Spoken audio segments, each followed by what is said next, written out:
নয়াপল্টনে বিএনপির ৩ সংগঠনের তারুণ্যের সমাবেশের খবর জানাতে সেখান থেকে সরাসরি যুক্ত হচ্ছেন সহকর্মী রাকিব হোসেন। রাকিব, তারুণ্যের সমাবেশে এখন কি অনুষ্ঠিত হচ্ছে এবং সেই সাথে জনসমাগম বা তরুণ প্রজন্ম কি বলছে আসলে? এখনকার অবস্থা যদি বলি তাহলে পুরো জনসমুদ্রে পরিণত হয়েছে, মানুষের ঢল নেমেছে সমাবেশ স্থল এবং আশপাশের এলাকায়। পুরো নয়াপল্টন এলাকায় যদি আপনাকে দেখায় আসলে নেতা কর্মীরা এবং তরুণরা কিন্তু আসলে জড়ো হয়েছেন এই সমাবেশে আসলে যোগ দিতে। দুপুর 2টা নাগাদ সমাবেশ শুরু হওয়ার কথা ছিল, তবে 2টার আগেই সমাবেশ শুরু হবে।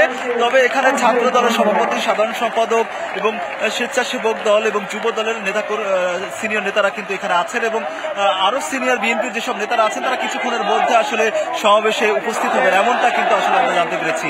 আরেকটা বিষয় একটু জানিয়ে রাখি, সেটা হচ্ছে বিএনপির ভারপ্রাপ্ত চেয়ারম্যান তারেক রহমান কিন্তু সমাবেশ শুরু হওয়ার ঠিক ঘণ্টাখানেকের মধ্যে তিনি কিন্তু আসলে ভার্চুয়ালি হচ্ছে এই সমাবেশে যোগ দিবেন এবং তরুণদের উদ্দেশ্যে তিনি বক্তব্য রাখবেন।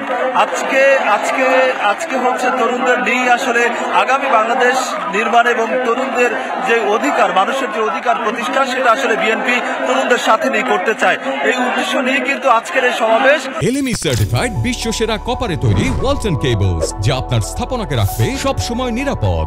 এবং মে মাস থেকে কিন্তু তরুণদের কাছে টানতে কিন্তু কর্মসূচি পালন করে হচ্ছে বিএনপির 3 অঙ্গ সংগঠন, স্বেচ্ছাসেবক দল এবং যুব দল এবং হচ্ছে ছাত্র দল।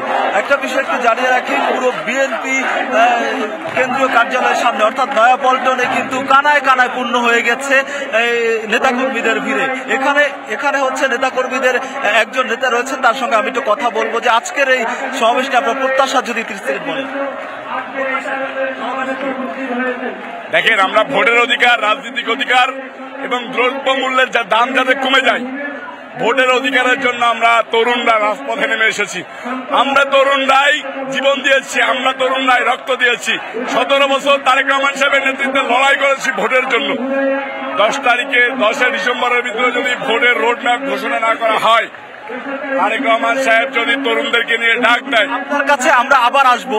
ঠিক যেমনটা বলছিলেন, আসলে ভোটের অধিকার এবং মানুষের অধিকার প্রতিষ্ঠার জন্য তরুণদের সাথে নিয়ে কাজ করতে চায় বিএনপি। এই উদ্দেশ্য নিয়ে কিন্তু আজকের এই সমাবেশ, গণজামায়াত। এখান থেকে আসলে রাকিব, আপনাকে ধন্যবাদ।